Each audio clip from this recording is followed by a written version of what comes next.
The Journeyman. Chapter 1. Jared lay on his back, watching the boughs above him sway against the spring sky. They made a pattern of green upon blue and repeated itself down the brook, through the woods, along the roadside, wherever there were trees to move against the sky.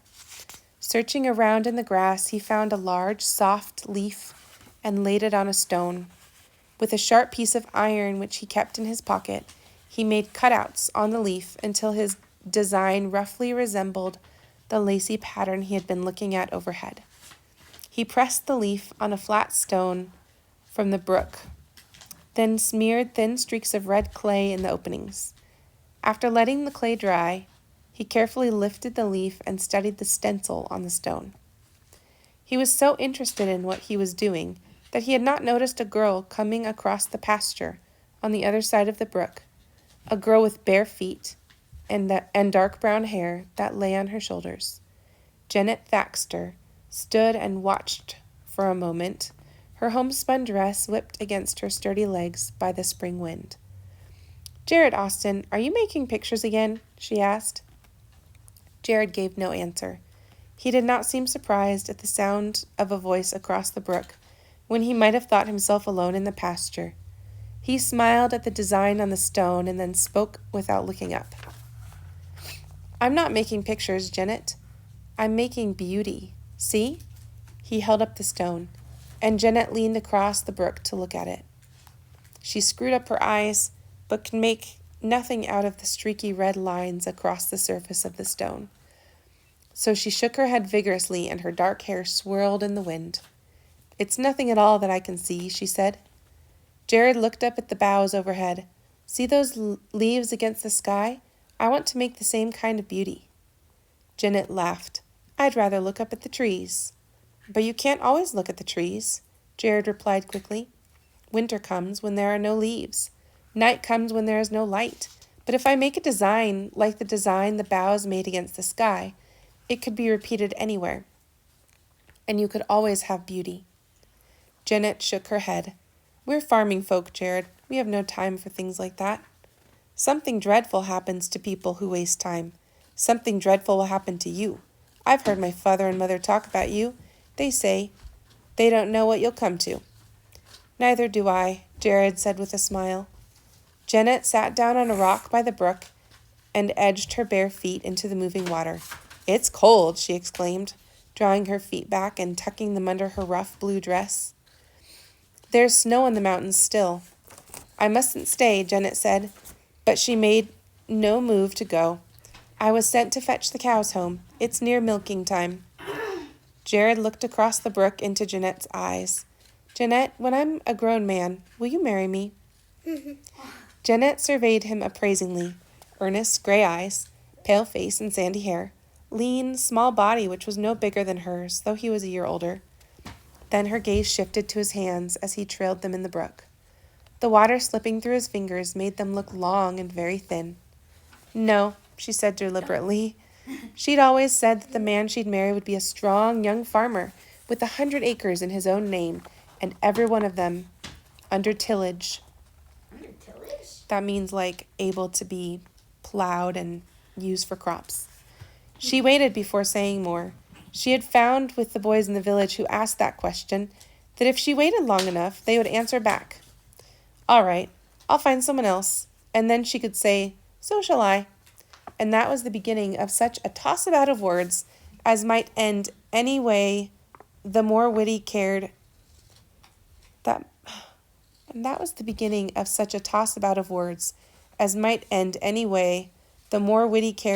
to have them end. Finally, Janet glanced up from watching his hand in the water and looked at Jared. His eyes were straight on her.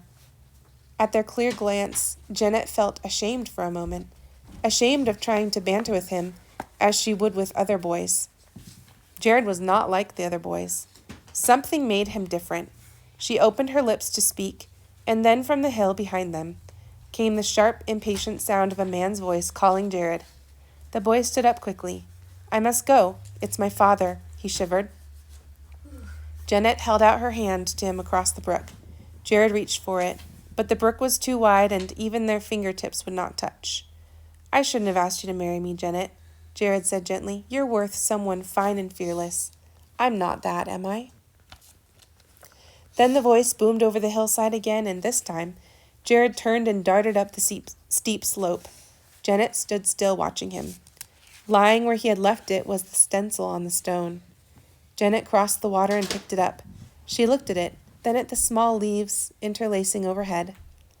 It is beautiful, she said to herself, and waded back to the other side. Jared stood before his father, thin and white and obedient. The man towering before the boy said nothing. His lips were set in a hard line, his eyes narrowed with anger. The boy stood firmly, waiting for one brave moment before his father's arm was raised, knowing that at the first blow he would crumple under it. He had learned long ago not to cry out, but the blow did not fall. Then, Jared saw standing behind his father a stranger with a horse. Take the horse to the barn and bed him for the night, Eben Austen said, turning abruptly. Jared approached the horse and put his hand on the bridle. Then he stole a brief glance up at the man whose presence had saved him a beating. He was a tall man, journey-stained, and a smile crossed his face at the boy's swift glance.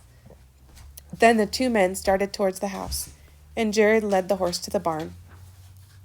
There was always a stall for a traveler's horse, and it was always bedded and waiting. Jared slipped the bridle off and patted the heavy-boned head. He brought an armful of hay, and the horse sank her soft muzzle into it. The boy turned to remove the saddle, and then stood still to examine it, for it was like no saddle he had ever seen before. Attached to it, where saddlebags usually hung, was a leather apron consisting of many pockets, and in each pocket was a brush. The brushes were of varying sizes and thicknesses, and near the handle of each one were small rims of color where the paint had not come away. Below the brush pockets were flat plackets of dried pigments waiting to be made into paint. Jared looked in one and found an envelope of blue powder, in another green, and in another yellowish, orangish ochre. The stranger must be a journeyman painter, he thought with delight. He lifted the saddle carefully and set it over against the wall. Then, after making sure that the horse had all it needed for comfort, he turned and went toward the house. A traveler was a welcome person in the remote countryside. He was housed for as long as he would stay. His horse was stabled or turned out to pasture, and no payment was thought of, save the tales he had gleaned in his journeying. The hard work of farming the boulder-strewn fields always slackened a pace at the arrival of a traveler. An extra big backlog blazed at the hearth in his honor. And extra food was set on the table.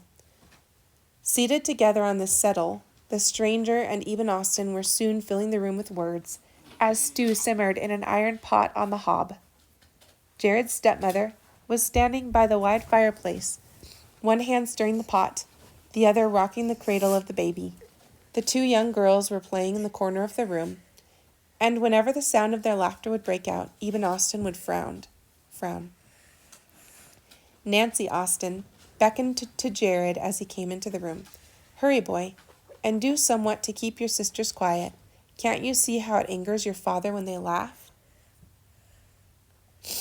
Jared nodded and waved a finger at Thankful, the elder of the two girls. She came across the room swiftly and threw herself against her half-brother, eager to prattle to him. Jared put his finger to his lips, and her babble ceased. She looked at him astonishingly. Mary came more slowly. Jared drew them both down beside him at one end of the long hearth. Then he brushed a tile clean and took a cinder from the fire. "'Tis a special kind of cinder," he whispered. "Can it make pictures?" Thankful whispered back. "Yes, but only if everyone is quiet. If we say a word, the cinder will stop making pictures and jump back into the fire. It fears easily and likes warm ash." "Shall we tell father and the stranger to cease their talk?" Thankful asked. "No, It only minds talk close by. The sisters watched Jared draw one picture after another on the tile, his way of telling a story. There was quiet in the room, save for the voices of the men and the light steps of Nancy Austin on the bare floor as she laid the wooden plates on the table, filled the mugs with milk from the evening's milking, and took down from her cupboard a jar of spiced apples. "I'll tell you, sir," the stranger was saying emphatically, "more and more people are coming to realize that walls of wood or plaster won't do. They're to be painted with scenes like those costly French wallpapers that are being imported, or with designs as we stencilers are doing. It's the modern trend to bring beauty into our dwellings. We farming folk haven't time for such fol-de-rol, Mr. Toppin, or money either." "That's where you make a mistake, sir. In the first place, it's hardly a matter of money, since our custom is to do walls for our board and a little over. And in the second, ever since the war, people have had time to think about bringing beauty to their homes." "The war is a long time past now," Eben Austin commented. "Exactly," Mr. Toppin went on, "and we don't have to think any longer about defending ourselves or asserting our independence. We've proved one and achieved the other, so now we can give some time to the arts." I think they're talking about, this is post the American Revolution, so after the American Revolution. Nancy Austin ladled the stew from the big kitchen kettle onto the plates and called them all to supper. They drew up to the table, and Eben gave a brief glance. Then, as if interrupted, the two men went on with their talk. It was like a pendulum swinging between politics and art. They matched wits like flint and steel, and even when the conversation swung to discussion of crops and stock, the journeyman painter was as able to strike sparks as the farmer. Jared and the two little girls ate in silence, wide eyes on the guests, ears hearkening to the talk that was more wondrous than any tale in a book. There's a new sign. Nancy Austin listened too, though it was not for her to comment. When the babe in its cradle gave a fretful cry, she went back to the hearth and, drawing up a low rocker, nursed the babe quietly. The baby. Then, as the men still lingered in their talk, Nancy motioned to the children to go upstairs to bed. The little girls were sleepy enough, but Jared, his eyes bright, and a new intensity in his face, was loath to leave Mr. Toppin's presence. What does loathe mean? Did not like it, hated it. Yeah, he didn't want to leave their talk. Like, He was intrigued by this guest. like, I loathed when I cut my finger. Thankful and Mary were soon asleep under their patterned quilt, but there was no sleep for Jared. He pulled his quilt up to his shoulders, intently listening to the murmur of voices in the room below. His bed was near the chimney, and there was a crack between the floor and the bricks of the chimney. If only his father and the stranger would draw nearer the fire, he might be able to follow the wonderful meanderings of their talk. Something about Mr. Toppin's presence in the house had touched his father so that the heavy frown across his brow had eased, and the tones of his voice were less grim as they mingled with the almost jaunty tones of the stranger. Jared thought he might even learn not to fear his father if Mr. Toppin stayed with them a while. Jared knew that his father hated him, and he knew why, but there was nothing he could do about it. Why? Eben Austin had come up to the New Hampshire land several years ago from his father's farm in Massachusetts. He had bought a parcel of rolling woodland, cleared the fields, and laid the foundation for his house. Then, with timber from his woods, his own strong arms, and the help of his neighbors, he had built his house. It was as true and sturdy a house as ever watched dawn come over the hills. In the cleared land before it, he had set out apple trees that would tide him through a season of small harvests, fill his own cellar, and give him enough to sell, for apples could be counted on to fetch a good price at all times.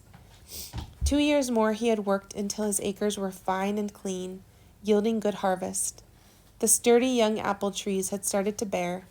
Then he had gone back to his father's farm for one whole summer, while his neighbors cared for his own land. He had courted lovely Lucy Lakin, daughter of a Boston merchant. They were married in September and journeyed back together over the rough roads, through the rich farm country of Massachusetts, into the timbered wilderness of New Hampshire, where the farms were green clearings in a dense green land. Lucy's friends waved her farewell with mingled feelings when she rode off on the pillion seat behind tall, dark Eben Austen. For Lucy knew the grace of city ways, the charm of gentleness, and she seemed a strange one to brave the pioneer life. But Eben was strong enough for them both perhaps, and he was said to be a rich farmer in his own way, and they loved each other. They reached their home in the mellow twilight of a September day. The fields were ruddy with harvest. Apples hung red on the trees. Wood stood piled by the door, and the neighbors had prepared such a feast to welcome them as filled Lucy's cupboards for many days. That autumn was long and warm, and the golden days moved with the bliss of their own well into December. Lucy took to the rugged life. Her hands that had done fine needlework and painted floral sprays on china found the same joy in the coarser work of spinning wheel and loom. After Christmas, the winter came on hard and cruel. Snow lay deep in the fields, and snow piled up over the windows of the one-story house. There were many mornings when Eben had to get up on the roof to clear drifted snow from the chimney before the fire could roar on the hearth. But Lucy was happy. There was a baby coming in the spring.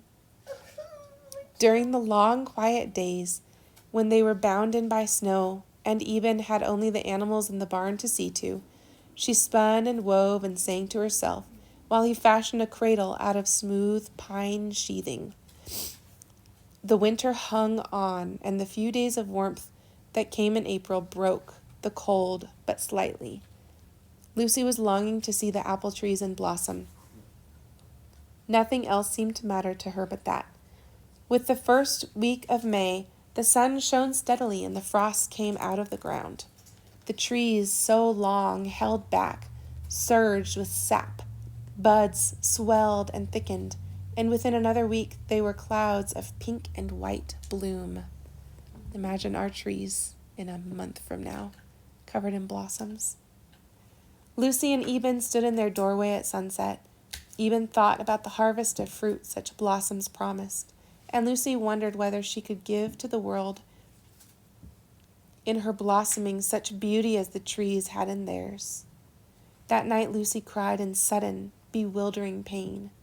Their neighbor, Mrs. Thaxter, who had brought 10 children of her own into the world and kept 8 of them alive, was sent for at midnight. The baby came easily, quietly. He was a thin, small baby who had a fuzz of sandy down upon his head that looked like the shadow of his mother's fair hair, and nothing of his father's dark swarthiness. Lucy was blissful when they wrapped the boy in the garments she had woven for him and laid him on the pillow beside her. "Welcome to you, little Jared," she said, then closed her eyes and slept. The trees would only blossom for a week, and Lucy did not want to lose a moment of it, so she sat by the window with the babe in her arms, feasting her eyes on white loveliness against a pale blue sky. Jared was 3 days old when the grip of cold, which the sun had failed to break, came back. Such a bitter night settled down, as would have been cold in January, and while the household slept, snow fell, inch after inch of it, tangling among the blossoms, piling up against the house. Lucy stirred and reached into the cradle, taking up the babe to cuddle against herself. As the night grew colder, she took a blanket from the bed to wrap the child in, then sheltered him with her body. Eben was the first to see the havoc of the night, for the morning had made the world a tomb in which all hopes were buried. There would be no harvest, from any blossoming tree this year, nor any seed already sprouted and now frozen in the ground. Eben swore a dark oath then, steeling himself against the bitter chill. He went to the hearth to rouse the coals. When the flames were roaring, he looked back towards the bed, but seeing Lucy still asleep, with her arms nestling the babe, he moved quickly across the room and out to the barn to see his animals. What's this disaster? Snow. A very late, incredible snow that killed off all the blossoms on the trees and all the seeds that had already been sowed into the thawed ground. An hour later he came back, his heart heavy within him, and longing as he never had before for the comfort of Lucy's smile. Surprised that she was still abed, he stood beside her and called her name. A small, hungry cry was the only answer. Lucy was dead, frozen in the pattern of sleep, but her body, still warm, had kept the child alive. There had been no fruit that year, and though the apple trees blossomed every May, they bore no fruit again for many a year.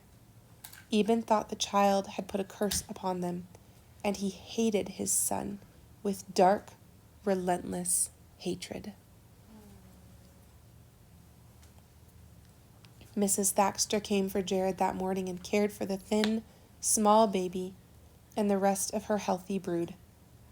Eben Austen married again when Jared was nearly 6, but this time he did not go away for a bride, but went over the mountain to a neighboring settlement. Nancy Winship, the daughter of a farmer, was big-boned and rosy-cheeked, and her heart was full of kindness. She refused to marry Eben until Eben agreed to take his son back under his roof again. All that time, he lived with a neighbor. He didn't live with his father. So the scrawny little boy of 6 trudged up the hill from the Thaxters, waving goodbye to small, plump Janet, and came to live in the house where he was born. Downstairs the men had pushed back their chairs and were moving near the fire. Jared lay still, hoping to catch the trend of their talk, longing to hear more of the outside world which Mr. Toppin brought with him. Then Jared felt his ears pricking up like a dog's at the sharp sound, for they were talking about him. I tell you, sir, anyone who can draw like that should have a chance to learn more. Why, it's a mighty clever bit of work for a cinder on a clay hearth tile. Mr. Toppin's voice boomed pleasantly up the bricks of the fireplace and through the crack in the floor. So the artist, the painter, he saw Jared's work that he drew with the cinder. That's the boy's doing, followed Eben's heavy voice. He isn't good for anything but to dream and draw pictures.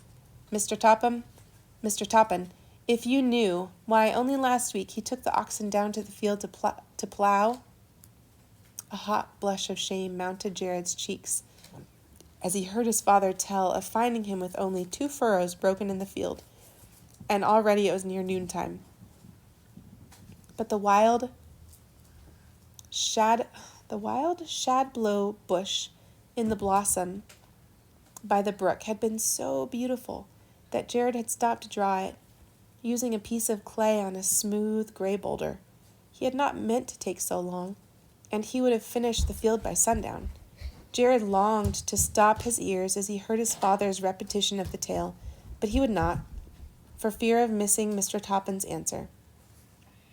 Eben Austen ceased with a harsh laugh.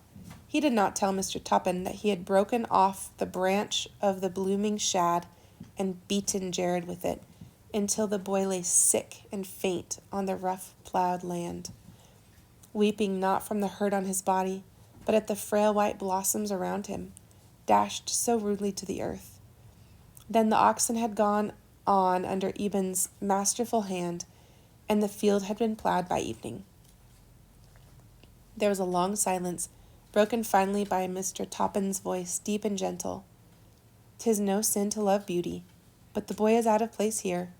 I can use a keen apprentice. Let him journey with me tomorrow." Another long silence, then Eben's words, reluctant and slow, not saying yes and not saying no. There's times in the year's plantings and harvest when we need every pair of hands, even those of the smallest children. I'll pay you the wages of an apprentice. You could hire a strong lad for those times. What are the wages? Even asked, yielding with difficulty. Not but keep the first year while he's learning. 50 cents a week afterwards for 5 years. Then he'll command his own wages. 'Tis done, Eben said, but there's no help if he brings as much bad luck to you as he has to me. If there were more words, Jared didn't hear them, because of the light sound of Nancy Austin's footsteps coming up the stairs to the loft. Are you awake, Jared? She asked in a low voice. Yes. He reached out his hand in the dark and drew her to the bed. And I've heard what my father and the stranger have been saying. Then you must call him stranger no longer, since he's to be your master. There was silence in the room. Are you glad, boy? Nancy asked kindly. The gladness makes the words stop within me, Jared said, and she squeezed his hand tightly. I'll be a great painter one day, Mother Nancy, and I'll come back to you. Don't have fancy notions about yourself, Jared, she said sharply. Learn to be a good workman and leave it at that. She bent over and kissed him, then smoothed the quilt on the girl's bed, and soon her step could be heard going down the stairs. She's a kind stepmother, isn't she? Yeah. A wave of happiness swept over Jared in the dark of the loft, and because the waking was so longed for, sleep came easily to him. The next morning, Jared was about his chores early, stacking wood on the hearth and bringing in the fresh milk. Driving the cows to pasture, he left them near the brook, then splashed barefoot through its waters and over the field to the Thaxter house. Mama Thaxter, he cried, rushing into the house, I'm going off with Mr. Toppin to learn to be a painter. Mother Thaxter put down the long iron spoon with which she was stirring porridge on the hob and caught Jared in her white arms. He had been like one of her own for 6 years, and her heart had ached often since he had left her. Ached because she had not been able to put flesh on his bones as she had with her own children. Ached because there seemed so little chance of his ever being happy, living in the dark shadow of his father's hatred. Sit down, boy, she said. Sit down, boy, with a plate of porridge and some good rich milk, and tell me about it. Jared would have rather talked than eaten, but Mother Thaxter would not listen to him until he had spooned up half the plateful, and then she kept a watchful eye that he eat the remainder. Jared spoke eagerly, telling all he knew. And in 5 years, Mama Thaxter, I'll be my own master. Then I'll come back and paint all the walls of your house.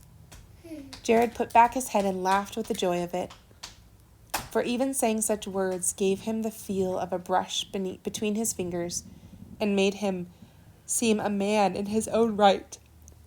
She smiled at him, happy at last for him. I must go, Mama Thaxter, Jared said suddenly. It would not do for me to anger my father this morning. She put a kiss on his upturned face and held him close to her. God bless you, little Jared. You'll be a man when you come back to me, and may you be as strong in body as you now are in heart. Jared ran out of the house. Janet was coming back from the barn where she had been feeding the chickens, still holding her apron up so that the corn she had left might not be wasted. The wind was tossing her hair about. The blue of her dress was like the blue of the sky. Jared stood still and watched her as she came toward him. Such a firm step, such strong arms and eyes, and the light, and that eyes that had the light of the morning dancing in them. I'm going away with Mr. Toppin, the journeyman painter. I'm an apprentice now, Jared said proudly. When will you be back? She asked. In 5 years. I'll be a man then. Oh, Janet exclaimed. He might have said forever, for 5 years seemed that long. Goodbye, Jared turned and started across the field. Goodbye, her voice came after him on the light wind. I'll come back for you, Janet, he called to her. At the top of the hill, he turned and looked back. She was still standing there. He waved, thinking he would always remember her like that, a brave, strong girl with the frolicsome winds of April whipping about her and a dress the color of the sky. The Austen family members were talking of Jared's going as they sat at breakfast. Thankful was crying. Mary, too young to know what was happening, turned her wide dark eyes on everyone in turn. "Make yourself ready," Eben Austen said as Jared entered the room, "for Mr. Toppin will be leaving soon." With Nancy's help, Jared was soon ready to go on his journeying. He had only one pair of shoes, and he wore those on Sundays when they went to meeting. And he had only one suit, which Nancy had made long in the legs and arms for him to grow into. Nancy smoothed the rough homespun cloth and fastened a button here and there. Then she took him in her arms and kissed him. "You'll be too big for me to kiss when you come back," she said, trying to smile. Jared shook his head, wondering why all the words he longed to say had left him. He turned quickly and ran out to the barn. It was cool and friendly there. The smell of hay was good, and even better was the gentle whinnying and mooing of the creatures who knew him well. Jared picked up Mr. Toppin's saddle and started to prepare the mare for her journey, wondering how he would be able to walk fast enough to keep pace with her long stride. A shadow came across the sunlight that flooded in the barn door. Jared turned to see Eben Austen with a saddle over his arm, a small saddle, quite new, and one that Jared had not seen before. "Is the mare ready?" "Yes, father. The gray filly is down in the lower field. Put the saddle on her." Jared held out his hands for the saddle. "For me?" he asked. Eben nodded. "The bridle, too. I made this saddle for your mother. It's small, but you'll never be a big one, and till do for you." Jared looked up into his father's eyes. It was the first time Eben had mentioned his mother, and to the boy it seemed as if a wall had broken down between them. "Thank you," Jared said. Then, with the saddle over one arm and the light bridle over the other, he raced down to the lower field.